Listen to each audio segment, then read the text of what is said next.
Mr. Gunn? Mr. Smetter? Yeah. Oh, yes. Do come in, please. Thank you. Yeah. Here we are, aren't we? Yes, I guess we are. Oh, I have something to show you. Come up with me. Excuse me. You just sit. Now.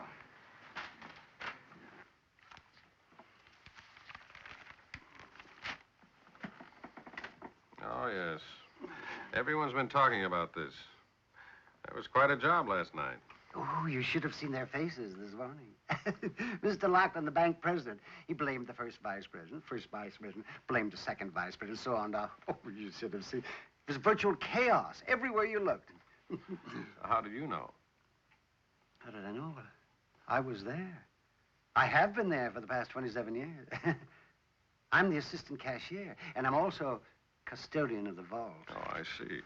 Well, the papers seem to think it was an inside job. Have the police questioned you? Endless questions. Well, how do you think it happened, Mr. Smedler? Well, think it if it's not a matter of speculation, Mr. Gunn. I know how it happened. You know? Well, of course. I did it. You did it? Yeah. Rather thorough, too, don't you think? Mr. Smedler, did you call me over here to tell me that you stole $1 million from the Northside Bank? $1,051,317.29. See, I have the figures. No, right? never mind. Mr. Smedler, you are aware that this is illegal. Yeah. Rather ingenious, too, don't you think? Yes, well, as the boys in the North Cell block would say, it's quite a haul. Well, thank you so much. That's... Oh, say, wouldn't you care for some tea? No, just two questions. Why did you do it, and where is the money? Well, I'm not prepared to go into that at this time. No. Oh, well, then you better steel yourself, Mr. Smedler, because I'm afraid I'll have to call the police. Oh, no, I wouldn't advise that, Mr. McGann. No, oh, my dear mister, that would be disastrous. For you, yes. No, the police. Let me recapitulate this whole situation. Now, I have the money hidden in a very safe place, and the police are going to demand for me to tell them where that money is, and I shan't do it. Wouldn't you really have some tea? Oh, no, no. Look, Mr. Smedler, assuming for the moment that I don't call the police, just why did you call me? No, that's quite simple. I wanted to hire you as my emissary. Emissary? For what? To carry the message to Garcia, as it were. That's my little joke, there, to carry the message to... Well, listen, actually, I want you to contact Mr. Lachlan, the bank president, and have him bring the other officers of the bank over to my house. And then we shall hold a little conference. About what? The money, of course. Oh. Mr. Smedler, just what is your plan? To negotiate, of course.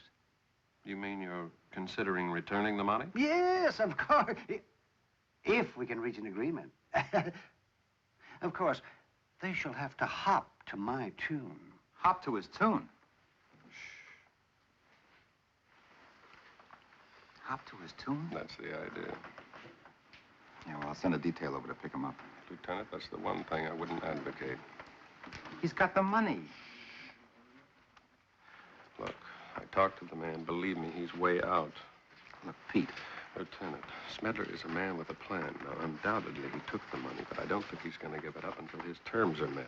You pick him up and throw him in jail, I'll guarantee you he won't give it up. I'll take my chances. All right. Go ahead.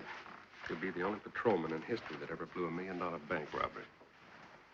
All right, I know I'm going to hate it, but what's your idea? Let me talk to the bank officers, get them to come to the house. You can cover the place. We'll hear Smedler out, see what's on his mind. I told you I was going to hate it. That'll be $11, Lieutenant.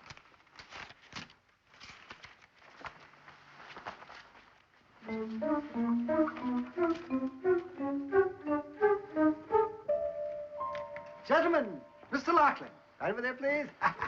Mr. Barrington, of course, yes. And Mr. Lovelace. Yes, and Mr. Hardcastle. And Mr. Creel. And, this is my... Well, I beg your pardon. This is Mr. Gunn. Now, gentlemen, we are met. Be seated.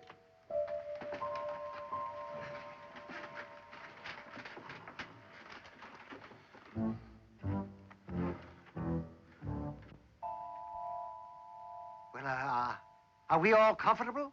Smedlin, I'll have you in prison. I'll have you horsewhipped. W. Such forms of punishment are primitive, archaic, medieval. And that's exactly the way you run your bank. Don't tell me how to run my own bank. Mr. Lachlan, I'm afraid you're forgetting he is your bank. Now, why don't you just sit back and listen? Oh, well, thank you very much, Mr. Gunn. That was very nice of you. Well, now, let's get to the point, gentlemen. As you are no doubt aware, I have been a trusting employee of the bank for more than 27 years. A trusted employee. No, R.W. That has been the rub. Trusting. You have not trusted me. I've been obliged to trust you. What are you trying to prove, Smedler? You know, R.W., your bank is filled with charming, capable, young people. In 27 years, they'll be old people. What will they have to show for their years of service? What are you suggesting? An employee's pension plan. Yeah, I just happen to have some figures here. That's fascism. My dear R.W., it's what every other bank in town has. I'm not interested in other banks. I run Northside, and I'll run it the way I see fit. Not without money, you won't. Mr. Lachlan, I wouldn't. It's against the law.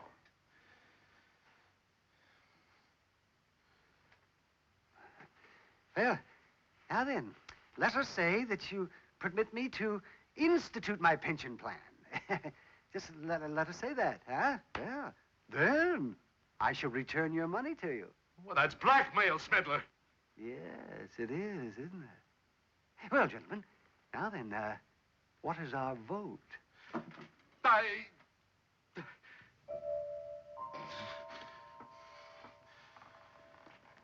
Smedler, I want to talk to Mr. Barrington, Mr. Creel, Mr. Lovelace, and Mr. Hardcastle. Alone. Well, splendid. Oh, splendid. That'll give me an opportunity to feed Charlemagne, the cat. Oh, you haven't met Charlemagne, have you? Come. Oh, I want you to meet. This is blackmail. Plain and simple. It may be blackmail, but it isn't plain and it isn't simple. Lieutenant, I demand. If I were you, R.W., I would quit demanding. Jonas, be quiet. That's what you should have done. What inspired you to release this whole thing to the papers? Excuse me, this happens to be my office. Who are you? I am Jonas Fuller. I represent City Insurance. We're responsible for that money, 99 cents on the dollar. You better take my chair. You need it more than I do.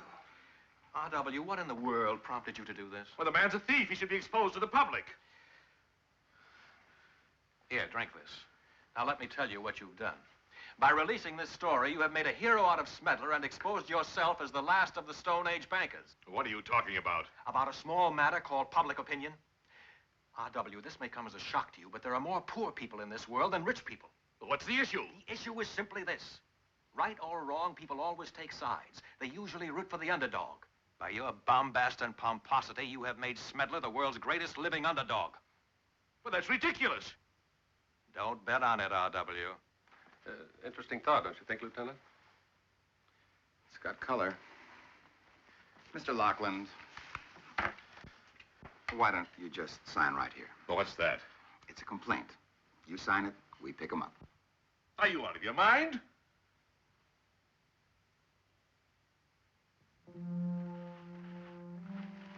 It's poetry.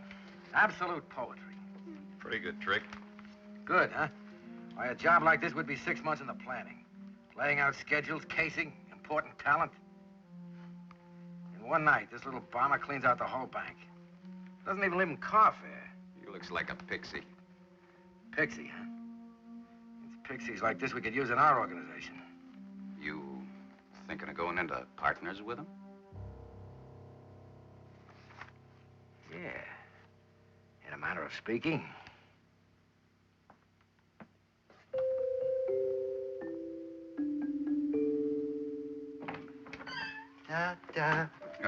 Mr. Smedler? Yes, indeed. Mr. R.W. Lockland sent me. He'd like to see you right away. Oh, well, isn't that delightful? R.W. has seen the light. Oh, that's nice. That's very nice. Sure. He'd said to hurry. Oh, yeah, right with you.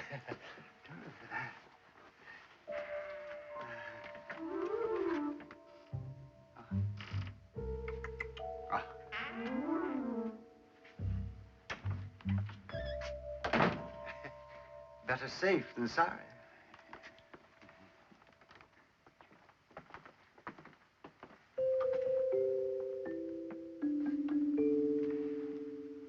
Pretty, huh? Don't push me. Try it again. I couldn't stand it.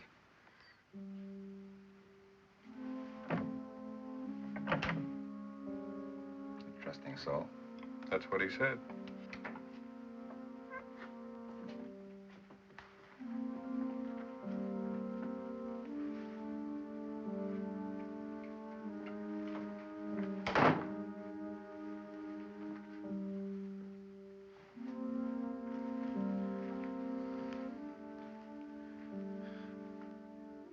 Where do you suppose he is?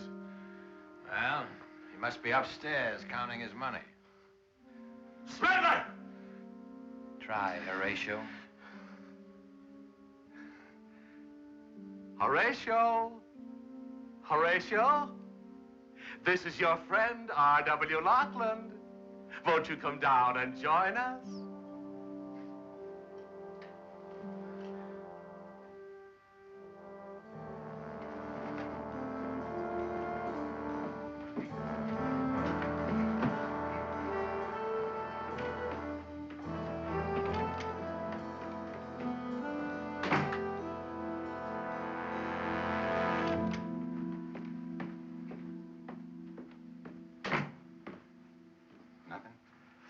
Nothing. What are the odds? I wouldn't take book on it.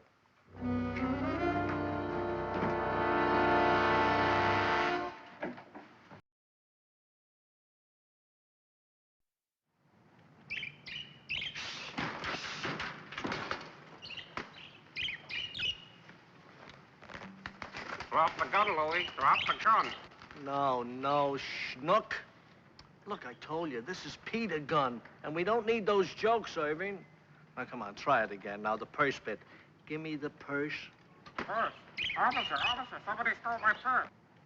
Got a little character to it. Now, you hear the sirens, the cops get there. What's the first thing you do? He went that way, into the alley. He had a gun. Hurry. Atta girl, Irving, that's it. Irving? Yeah, well, look, Booster, this is all very exciting, but just what's the idea? Diversionary action.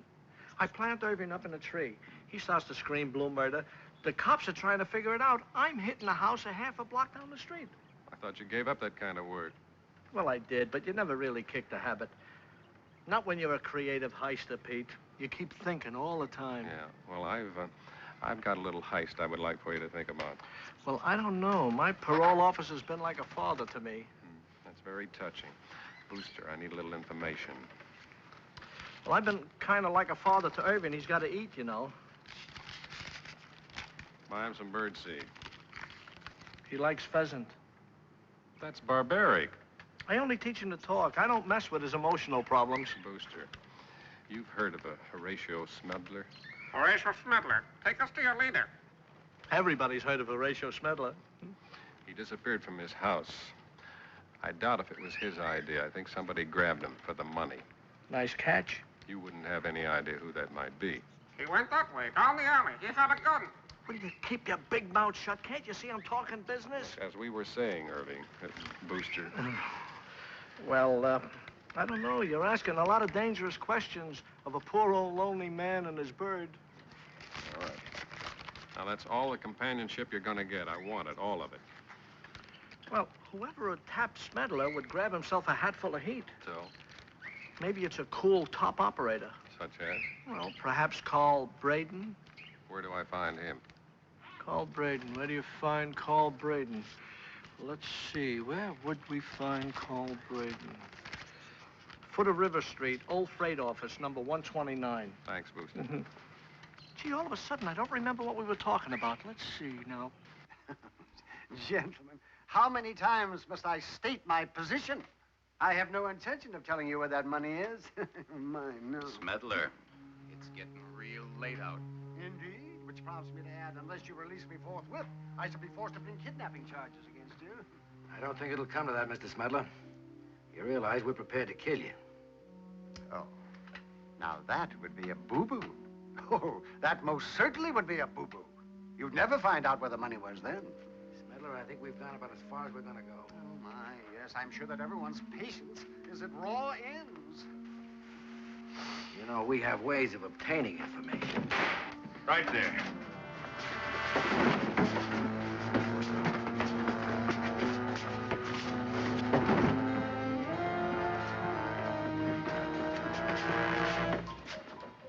Are you kidding?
Mr. Gunn.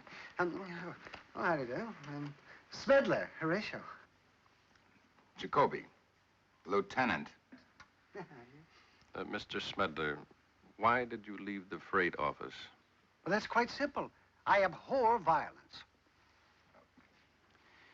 Frankly, we didn't think you'd show, Mr. Smedler. Well, it's my home. Where else would I go? Oh, but however, this time I did plan to lock the door. Mr. Smedler, what happened to that 1913 Stutz of yours? 1914. 1913. It's in the garage. We looked in the garage. Oh, no. Not my garage. The public garage. It's down the street. Oh, well, if you looked in my garage, you'll know there's no room because all my geraniums are in there. We saw your geraniums. Ah, but you didn't see them all. I had one entire row. The most beautiful blossoms you ever... There was all these different kinds, and their little faces just looked up to the sun. Well, I had to dig them up to bury the money.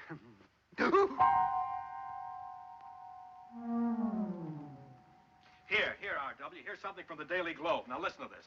It's a real good letter. Dear Judge, we're all for Horatio Smedler. He's okay in our book. He's an example of democracy in action, signed the employees of the Daily Globe. Here's another one. Dear sir, one good turn deserves another. Enclosed, find $4.85 to be used for the defense of poor Mr. Smedler. Well, who's that from? Beaver Patrol 36, the Riverside Boys Club.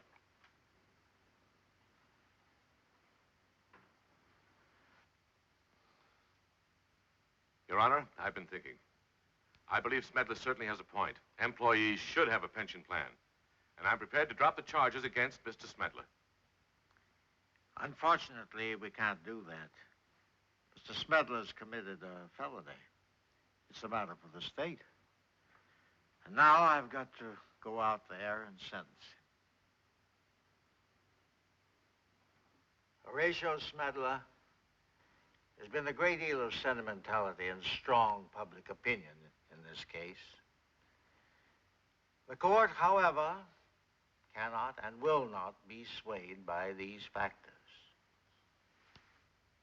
Regardless of your motives, you've violated the public trust. This is a precious privilege in our society.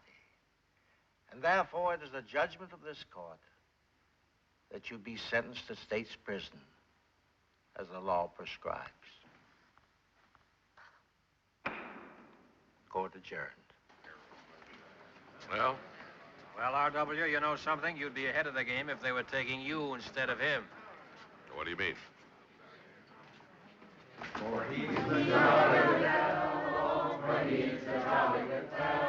Well, there goes Smedler. Find out the parole board. He'll be back in 6 months. Which nobody can deny, for he's a jolly good fellow. Thank you all, and farewell. He's a jolly good fellow, for he's a jolly good fellow, for he's a jolly good fellow. Which nobody can deny. Which nobody can deny, which nobody can deny, for he's a jolly good fellow, which nobody can deny.